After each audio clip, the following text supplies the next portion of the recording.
It? Pfft, more like the shit. I know I suck and I want to punch me too, but please don't let that take away from what I'm trying to tell you, and that is that the 2017 It movie is fantastic. I mean, like, really fucking fantastic. I mean, like, could be one of my favorite It films. I'm not sorry. Jokes aside, out of nowhere, this remake I didn't want, of a mini-series I didn't watch, adapted from a book I don't recall liking, that follows the story of a group of kids taunted by a shape-shifting clown that morphs into their deepest fears, has completely out of nowhere blown me away and probably sits somewhere in my personal top 10 or 20 if I think about it long enough. It's certainly one of my favourite horror movies. If you can even call it a horror movie, that is, because to be honest, while that's certainly the market it's going for, to me it more feels like the greatest 80s Spielberg adventure film that Spielberg never made. If this is horror, it's horror with a heart. If this is scary, it scares for the soul. I can't remember ever leaving a horror film feeling uplifted, but by the time the credits rolled, I'd laughed, I'd cried, I'd smiled, I'd just about shat my pants because this drooling ginger twat is a spooky little bastard. But I swear that had it not been the final screening for the day, I would have walked out, grabbed a ticket to the next one, and walked straight back in. It's so great that it's killing me I've only found time to see it once. I want to watch it again and again and again. I want to study this thing. It honestly feels like they handcrafted it just for me. I mean, granted, this is just a review, you know, one dude's personal opinion, but for me, it just works. Like, as the film was going on, I found myself looking for something I'd consider a flaw because I kept thinking, holy shit, how is this good? And eventually I just gave up trying to find one and massively enjoyed the monumental roller coaster it took me on. This is way more than a fun time at the movies. This is the kind of film that reminds you why movies exist, why you love them in the first place. I felt like a little kid sat at the edge of my seat, gripped with the story, in awe of the villain, rooting for the kids. It was like seeing The Goonies or E.T. or Monster Squad for the first time, all over again. I'm almost gutted this movie didn't come out sooner, as I feel like a lot of its execution would have influenced The August Club. In fact, it even has the same ending as what I've wrote for a sequence in episode 5 of The August Club, which I won't spoil, and that should be a little gutting to me, but I'm not even mad because it was pulled off so well and perfect in its context. I'm just glad such a great story got told. And yeah, the bit I'm referring to is different to the book, in case you're wondering. It just absolutely excels at everything it sets out to do. I will watch any film Andy Muschietti and this amazing team put out from now on, because holy hell, they've earned every penny I could ever spend on them with this one. You could take any single component from this thing and write an essay on how good that one individual thing is alone. I mean, look at the kids! Holy shit, the kids! They're so fucking good! The performances from them are pitch perfect. Perhaps this is aided by the brilliant writing, but every one of them is so believable and unique with their delivery, timing and mannerisms. Tiny little touches like how one of them always parks his bike properly while the others throw them down, or how Eddie always speaks really fast when he's nervous and looks to each member of the group for someone to back him up when he's making a panic point, just makes them feel so human.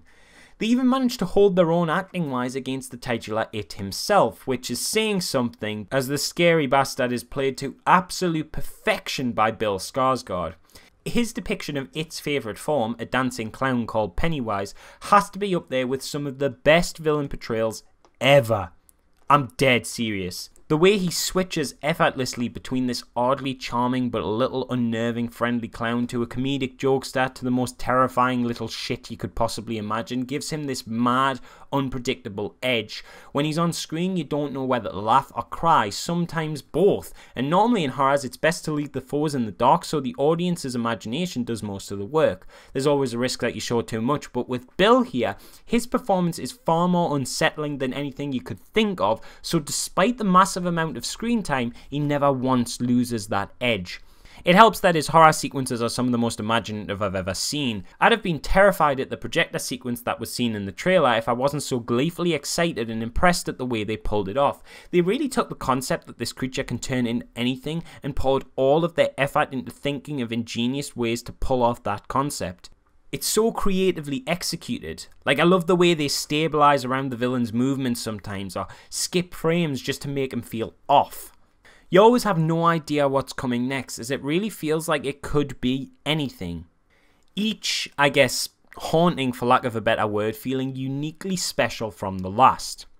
And best of all, the film's fucking about something. I can't stress enough how important this is, and how often amiss it goes in horror films. You can be as scary, intense as you want. It's not enough just to make people jump and look good and kill things. Do that, and the very best you'll ever be is good. Want to be great? Then have the balls to want to say something.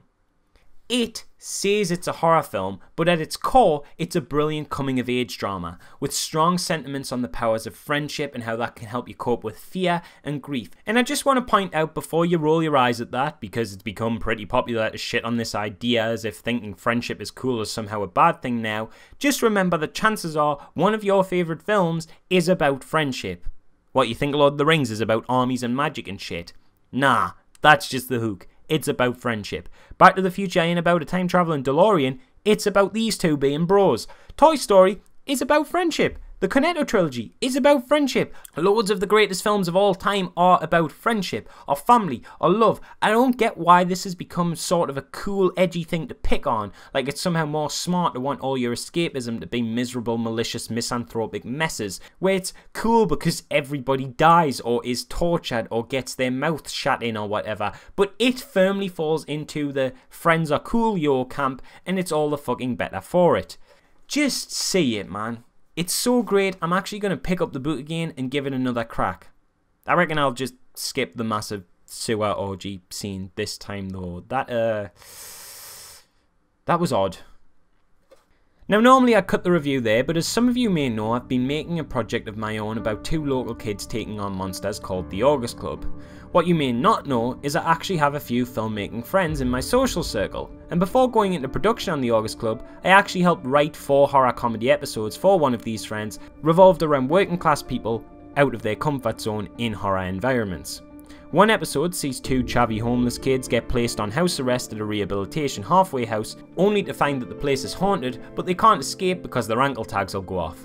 Another sees a cocky curry delivery driver take an order to a house for some very mysterious clientele.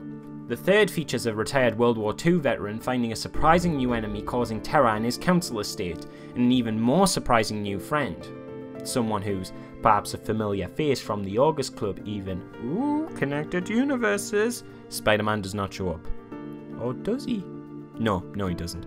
And the fourth sees 2 lads down on their luck try to rob a bookies, but being only able to afford 1 shotgun shell, they have to keep their ineptitude and lack of threat a secret from the hostages, which becomes particularly difficult when the zombies arise. Now my good friend Connor is currently raising funds for this series through his own Kickstarter, and knowing personally of this lad's talent and drive, should these come off, I'm certain it will be something truly exceptional. Hand on heart, he is, in my humble opinion, one of the best independent filmmakers I know, and I can't think of anyone who deserves support more than him. Don't worry, I'm not asking you for more money before I finish my own thing. I might have wrote these episodes, but I won't see a penny of these funds and will continue to work on the August Club while he creates these, maybe only popping in at the end to help on his edit, which I will be doing unpaid just because I'm that confident in him and I know that what he wants to do needs to be seen. Your pledge will go straight to Connor and the rest of his production team, and rest assured, I honestly can't think of safer hands to put it in. He knows what he's doing, the scripts are hilarious, maybe a little biased on that one, but I've been told that's the case, and the level of talent going into this thing is unparalleled. Plus, there's an awesome pile of rewards to be claimed by all backers, so if you want to be able to say you supported one of the next big directors from the very beginning, now is your chance to do so. If nothing else, it's worth having a look at just because the picture he's used of me on the campaign page is fucking awful.